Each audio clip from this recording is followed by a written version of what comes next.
I always knew my father saw me as an investment rather than a daughter. Growing up in the Chen household meant quarterly performance reviews instead of birthday parties, ROI calculations instead of bedtime stories. Richard Chen, CEO of Summit Technologies, didn't raise children, he groomed future assets. My earliest memory is sitting in his vast corner office at age 6, my feet dangling from the leather chair as he explained market capitalization. Pay attention, Sophia, he'd say, eyes never leaving his Bloomberg terminal. Everything in life can be quantified. Success, failure, even people. I paid attention. Oh, did I pay attention? While other kids played with dolls, I studied financial statements. When teenagers went to parties, I interned in every department of Summit Technologies, learning the business from the ground up. Not because father asked, he was too busy with his golden child, my brother Marcus, but because I saw something in those endless rows of numbers that others missed. Potential. Patterns. Power. Mother tried to give me some semblance of normalcy, sneaking in small acts of maternal love between father's rigid schedules. You're more than your metrics, sweetheart, she'd whisper, helping me with calculus homework at midnight. She died when I was 15. Brain aneurysm. Father treated it like a disappointing quarterly report, an unfortunate setback, but nothing that should impact overall performance. I graduated from MIT at 19, double majoring in computer science and business. Father barely attended the ceremony, leaving right after taking the requisite photo for Summit's PR department. Marcus got a Ferrari for finishing his MBA. I got a middle management position in Summit's struggling cybersecurity division. Prove your worth, Father said, dropping the assignment letter on my desk. Marcus will be taking over as CEO in 5 years. Show me you can at least manage one division competently. That was 3 years ago. In that time, I turned cybersecurity from Summit's weakest link into its fastest-growing division. Our new security protocols became industry standard. Major contracts rolled in. The stock price doubled. Father never acknowledged any of it. Every presentation, every success, was met with the same cold stare and one question. But how can you improve these numbers? Then came the project that would change everything. I discovered a vulnerability in Summit's core software platform, one that competitors could exploit to steal client data. More importantly, I found a solution, a revolutionary AI-driven security system that could adapt to threats in real time. The development costs would be high, but the potential return was astronomical. I spent 6 months preparing the perfect presentation, accounting for every possible objection. Father scheduled the meeting for a Wednesday morning. I should have known something was wrong when I saw Marcus smirking in the conference room. Absolutely not, Father said, barely glancing at my carefully prepared slides. The costs are excessive. The timeline is unrealistic. The entire concept is fundamentally flawed. But the vulnerability, I started, has already been addressed, Marcus interrupted smoothly. My team has developed a more cost-effective solution. I stared at him. Your team? You don't even have a technical background. No, Father said, standing up. But he understands business. ROI.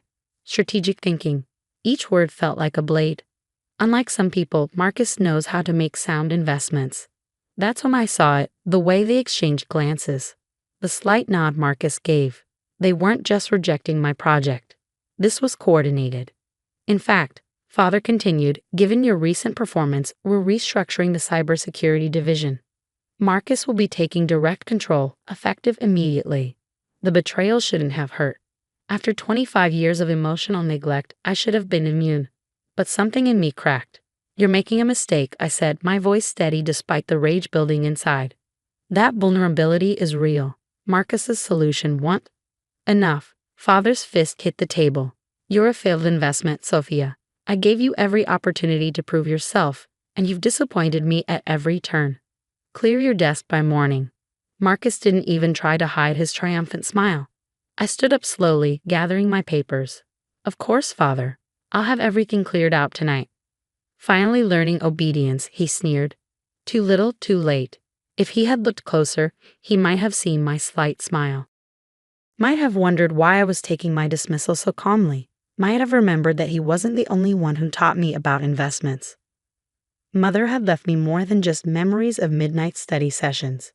She left me shares in Summit Technologies, shares that father had dismissed as insignificant, shares that I'd spent the last 10 years quietly multiplying through careful investments and proxy companies, shares that combined with the holdings of certain board members who owed me favors amounted to a controlling interest in Summit Technologies.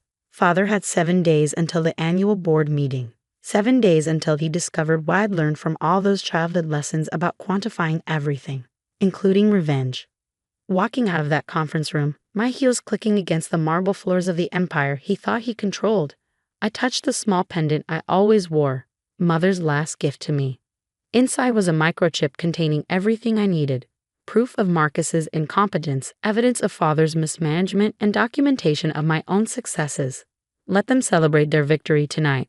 In 7 days, they'd learn what a failed investment could really do. I had one stop to make before clearing out my office. Down in the IT department, away from the executive floors, Sarah Zhang was waiting. She'd been my first hire in cybersecurity, brilliant and underestimated, just like me. "Is it time?" she asked, seeing my expression. I nodded. "Begin Protocol Aurora." Sarah's fingers flew across her keyboard, initiating the program we'd spent months preparing. Not a virus or anything destructive. We weren't criminals after all. Just a sophisticated monitoring system that would document every change Marcus and his team made to our security protocols. Changes that, based on the preliminary report I'd seen on his desk, would catastrophically weaken our defenses. "How long?" I asked. "The system will be fully operational in 6 hours," Sarah replied. "Every modification, every access attempt, every potential breach, we'll have it all documented and time-stamped." Perfect. I smiled, thinking of the board meeting ahead. Keep me updated. Back in my office, I began methodically packing my belongings. Photos, awards, the evidence of a career spent trying to earn the approval of a man who saw people as numbers on a spreadsheet. My phone buzzed. A message from Marcus. "Don't forget to hand in your keycard, sis. Wouldn't want you accessing anything you shouldn't." I took a deep breath, channeling Mother's quiet strength. Marcus always did underestimate the quiet ones. As night fell over the city, I took one last look at the office I'd worked so hard to earn. Father thought he was teaching me about business all those years. Instead, he taught me something far more valuable. Everything in life can be quantified: success, failure, even revenge. The next 7 days would prove just how well I'd learned that lesson. End of Part 1. Part 2, the preparation and power play. The next morning, Summit Technologies buzzed with rumors. Words like restructuring and family drama echoed through the corridors as I walked to my office one last time. Employees quickly looked away when they saw me, their pity almost palpable. If they'd looked closer, they might have noticed I wasn't walking like someone who just lost everything. My steps were measured, confident. Every click of my heels against the marble floor was one step closer to victory. Marcus was waiting in my office, lounging in my chair like he already owned it. "Just making sure you don't forget anything important," he said, rifling through my desk drawers. I set my box of personal items down carefully. "How thoughtful of you, brother." "Oh, come on, Soph." He leaned back, trying to look magnanimous. "Don't be bitter. This is just business. You know how it works, survival of the fittest." I thought of the monitoring program Sarah had activated last night, already documenting every change his team was making. "Indeed I do. Tell you what," he continued, standing up. "I'm feeling generous. Stay on as a consultant. Lower salary, of course, but at least you won't be completely unemployed. What do you say?" I smiled, thinking of Mother's words. "Patience, sweetheart. The best moves in chess are the ones your opponent doesn't see coming." "That's very kind," I replied, "but I have other plans." Marcus shrugged. "Suit yourself. Don't expect a reference letter." As he swaggered out, I noticed he'd left muddy scuff marks on my chair. Typical Marcus, always leaving messes for others to clean up. The next 6 days were a carefully orchestrated dance. While Father and Marcus celebrated their victory, I set my pieces in motion. First stop, Amanda Chen, our cousin and head of legal. She'd always been neutral in family disputes, caring more about corporate law than corporate politics. Her eyes widened as I laid out the evidence of Marcus's technical incompetence. "These security modifications he's implementing," she said, reviewing the logs Sarah was collecting. They're not just inefficient, they're potentially negligent. If there's a breach, the company could be liable, I finished. Shareholders could sue. Amanda looked up sharply. Does Uncle Richard know? Father sees what he wants to see, but the board might feel differently. She nodded slowly. I'll prepare the necessary documentation, just in case. Next was David Wong, our aging CFO. He'd been with Summit since before I was born, and I knew he'd been concerned about Marcus's lavish spending. Look at these projections, I said, showing him the real numbers behind my rejected security system. Compare them to Marcus's solution. David's fingers traced the columns, his frown deepening. These cost overruns, the maintenance requirements, this is unsustainable. The board meeting's in 4 days, I reminded him. They'll want your honest assessment. He gave me a shrewd look. Your father won't like that. The shareholders might like it even less if they don't get it. 3 days before the meeting, I visited Helen Park, one of our longest-serving board members. She'd been Mother's friend, though Father had forgotten that. Your mother would be proud, Helen said as we had tea in her penthouse office. She always said you saw patterns others missed. Father missed quite a few, I replied, showing her the shareholding documents. Her eyes sparkled as she understood the full picture. Richard always did underestimate the quiet ones, she mused. I'll make some calls. The other board members should be prepared. The day before the board meeting, I received an urgent message from Sarah. They're implementing Marcus's changes tonight. It's worse than we thought. I logged in remotely to review the data. Marcus's team was dismantling our most critical security protocols, replacing them with superficial patches that looked good on paper but left us dangerously exposed. Keep tracking everything, I instructed. Tomorrow we show them exactly what cost-effective really costs. That evening, Father called. I watched my phone ring, remembering all the times I desperately wanted his approval. Now, I let it go to voicemail. Sophia, his voice was gruff. Your brother tells me you've been discussing company matters with board members. Remember your NDA. Don't do anything you'll regret. I played the message twice, noting the slight tremor in his voice. He was worried. Good. The morning of the board meeting dawned bright and clear. I dressed carefully in Mother's favorite power suit, her pendant nestled at my throat. Sarah met me in the lobby, tablet in hand. Latest security logs, she reported. 3 attempted breaches overnight. Marcus's team didn't even detect them. Perfect timing, I smiled, ready to show the board what real cybersecurity looks like. The boardroom was already tense when I arrived. Father and Marcus sat at the head of the table, but several board members were huddled in quiet discussion. Helen caught my eye and nodded slightly. Before we begin, Father announced, I want to address the recent restructuring of our cybersecurity division. Actually, Helen interrupted smoothly. We have some concerns about that restructuring. Perhaps Ms. Chen could share her assessment. Father's face darkened. Sophia is no longer. I'm happy to share my findings, I said, standing. Sarah distributed tablets to each board member. In fact, I've prepared a comprehensive analysis. For the next hour, I laid out everything. The critical vulnerability I'd discovered, Marcus's inadequate solution, the documented security failures of the past week. With each slide, each piece of evidence, I watched Father's empire crumble. This is ridiculous, Marcus sputtered. These numbers err. Verified by our CFO, David interjected. I can confirm Ms. Chen's projections.